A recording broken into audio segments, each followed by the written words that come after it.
I hope you enjoyed part 1 of the Automatic Racing Shop Tour. Here's part 2.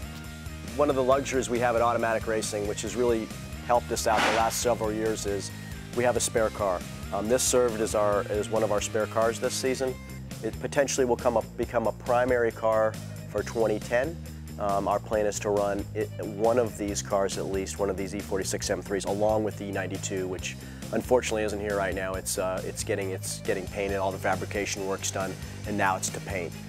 So one of the beautiful things about having a spare car is if you're in between events and you're traveling and you've got races that are especially inside of 30 days or inside of 2 weeks, and we had that happen with the white car over here at Watkins Glen this year, and it gets crashed hard, all we have to do is roll this thing out and throw a setup on it.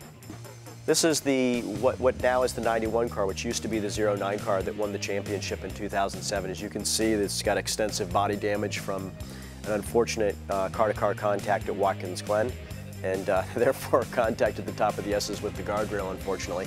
Our intention is to run this car along with the 99 car over here for next season, 2010.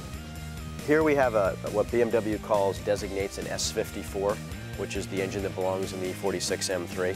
This happens to be a fresh spare engine that was built by Ben Lozano, and he did a great job for us this year. We had 2 motors that went the entire season with no issues.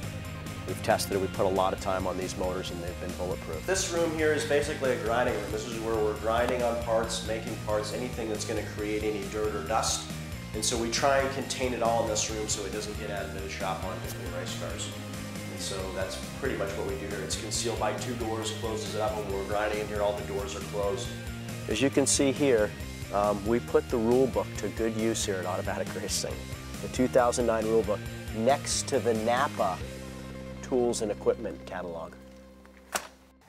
One of the things we'd always like to do at Automatic Racing is we've always talked for years about running an ST program, and now we've got one. These cars probably look familiar to you. They were run by Randy Smalley and Owen Trinkler the last couple of years. One of the things we're trying to do is help these guys win a championship in 2010. We think these cars have what it takes to do it. I know Owen and Randy do. And so we're going to run a pair of these cars in 2010 and go after it. We've never had the luxury of having an engineer with us. And so this year we're going to have an engineer at every event we go to and every test we go to, which will be a huge coup for us with getting our E92 M3 and getting these minis up to speed. This is where I spend most of my time here at Automatic Racing. There's my desk over here. We have a little conference room area here where we can come and meet, which is typically what we do with the team on at least a once-a-week basis. We all get together, talk about where we're at, what we're doing. So we basically talk about the whole operation here. I hope you enjoyed the shop tour. We'd love to have you guys back. Come ride, or better yet, drive with us in 2010.